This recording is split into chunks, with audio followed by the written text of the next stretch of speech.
অপেক্ষাৰত তালিকা আছে।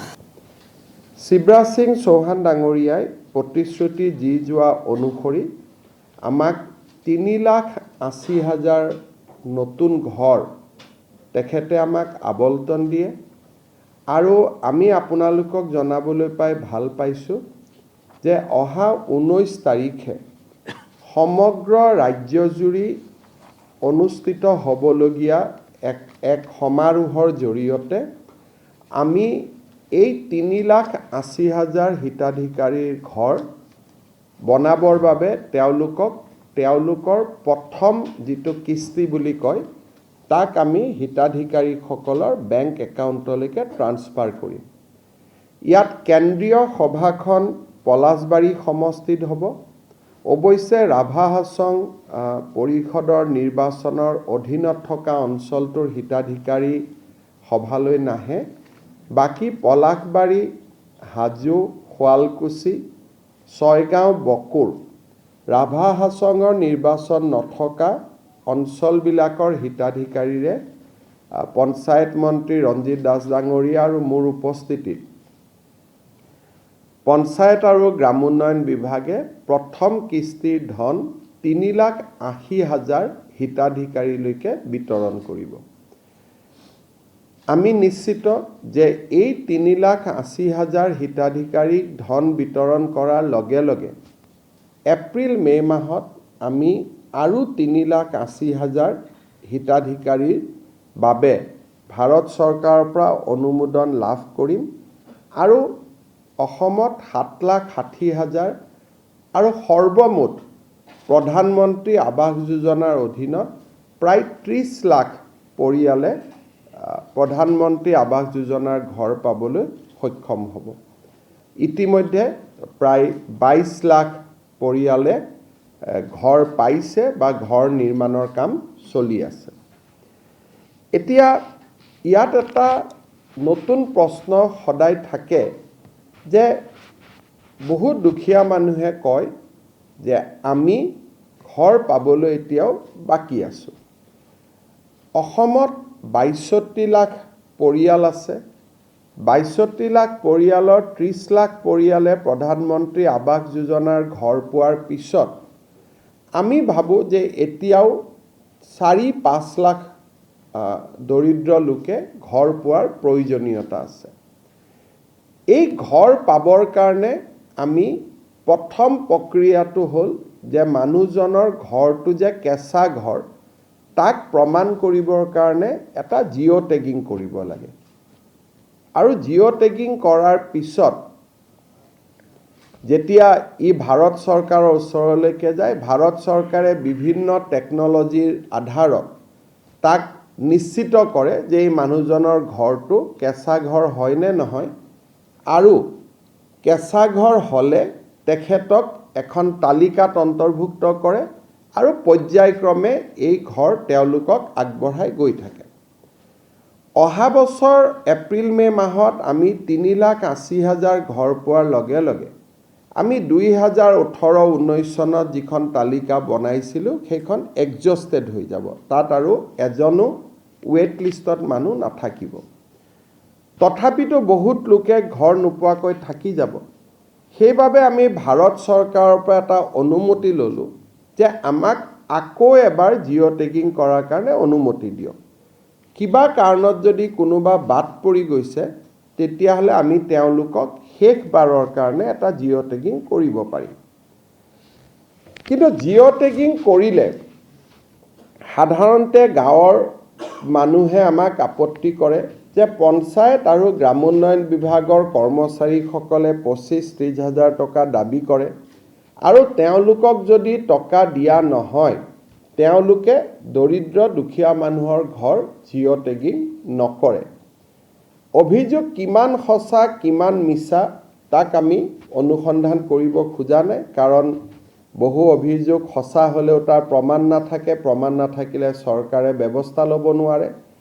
সেইকাৰণে আমাৰ সদায় লক্ষ্য আছে যে ইম্প্ৰুভমেণ্ট অফ দ্য ছিষ্টেম, ব্যৱস্থাৰ পৰিৱৰ্তন হ'ব লাগে যাতে ব্যৱস্থাৰ পৰিৱৰ্তনত দুৰ্নীতি বা দৰিদ্ৰ মানুহক প্ৰবঞ্চনা কৰাৰ যিখিনি ক্ষমতা সি যাতে একেবাৰে সীমিত হৈ পৰে, যে কৰিব খুজিলেও কৰিব নোৱাৰে।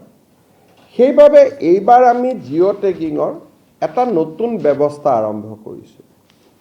এইবাৰ প্ৰথম জিঅ' টেগিংটো আমাৰ গাঁৱৰ মহিলা আত্মসহায়ক গোটসকলক যোনে পৰিচালনা কৰে, জীৱিকা সখী বাইদেউসকলৰ দ্বাৰা আমি প্ৰথম জিঅ' টেগিংটো কৰাম। লোকসভা নিৰ্বাচনৰ সময়তো মই ৰাইজক প্ৰতিশ্ৰুতি দিছিলোঁ যে আমি আত্মসহায়ক গোটৰ সুবিধা লৈ এইবাৰ আমি জিঅ' টেগিং কৰাম। সেইকাৰণে আমি এইবাৰ নিয়ম কৰিছোঁ যে গাঁৱৰ জিঅ' টেগিং প্ৰথম ডিপাৰ্টমেণ্টৰ কৰ্মচাৰীয়ে নকৰে, আমাৰ জীৱিকা সখী বাইদেউসকলে আত্মসহায়ক গোটসকলৰ পৰা উপযুক্ত সহায় লৈ তেওঁলোকে প্ৰথম জিঅ' টেগিংটো কৰিব। এইটো ভাৰতৰ ভিতৰতে অসমত প্ৰথমবাৰ আমি আৰম্ভ কৰিছোঁ যে ডিপাৰ্টমেণ্টে জিঅ' টেগিং নকৰে, আত্মসহায়ক গোটৰ বাইদেউসকলে ঘৰে ঘৰে লৈ যাব আৰু জীৱিকা সখী বাইদেউসকলে জিঅ' টেগিং কৰিব। আৰু তাতো আমি নিয়ম কৰিছোঁ যে সেইখন গাঁৱৰ জীৱিকা সখী বাইদেৱে টেগিং নকৰে, ওচৰৰ গাঁওখনৰ পৰা আহিহে তেওঁ টেগিং কৰিব। দ্বিতীয়তে, ইমানখিনি কৰাৰ পিছতো বহুতে ক'ব পাৰিব যে নহয়, মোৰ তথাপিতো জিঅ' টেগিং নহ'ল। এইবাৰ আমি আৰু এটা ব্যৱস্থা কৰিছোঁ, চেল্ফ জিঅ' টেগিং। অৰ্থাৎ মোৰ ঘৰটো মই নিজেই জিঅ' টেগ কৰি দিব পাৰোঁ। মোৰ ঘৰটো কেঁচা ঘৰ, ঘৰটোৰ মই ফটোখন লৈ মই নাম এড্ৰেছ লৈ জিঅ' টেগিং কৰি দিব পাৰোঁ। তাৰমানে আমি দুটা নতুন কাম কৰিলোঁ। এটা হ'ল চেল্ফ জিঅ' টেগিং, অৰ্থাৎ নিজেই নিজৰ ঘৰটোক জিঅ' টেগ কৰি দিব পাৰিব, আৰু আত্মসহায়ক গোটৰ বাইদেউসকলৰ সহযোগত জীৱিকা সখী বাইদেউসকলে জিঅ' টেগিং কৰি দিব। আৰু কোনোবাই যদি এই ক্ষেত্ৰত টেকন'লজি নাজানিব, জিঅ' টেগিং কৰিব নাজানে, গাঁৱৰ কোনোবা মানুহে যদি দুখীয়া পৰিয়ালটোক সহায়ো কৰি দিয়ে জিঅ' টেগিং কৰিবৰ কাৰণে, আত্মীয়ও জিঅ' টেগিং কৰি দিয়ে। মই বিধৱা মানুহ, মই নিজে নোৱাৰোঁ, কিন্তু ডেকা ল'ৰা এটা গাঁৱৰ মাতি আনি মই ক'লোঁ যে মোৰ ঘৰটো জিঅ' টেগিং কৰি দিয়ক, তেওঁ তাতো জিঅ' টেগিং কৰিব পাৰিব।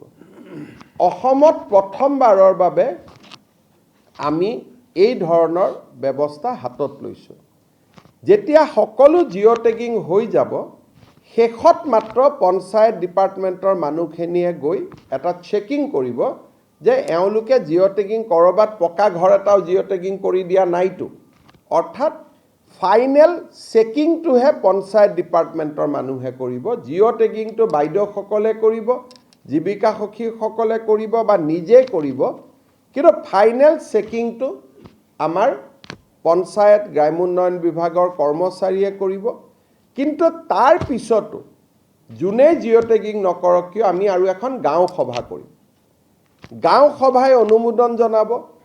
গাঁও সভাই অনুমোদন জনোৱাৰ পিছত ব্লক পৰ্যায়ত এখন কমিটি থাকিব, তেওঁলোকে অনুমোদন জনাব।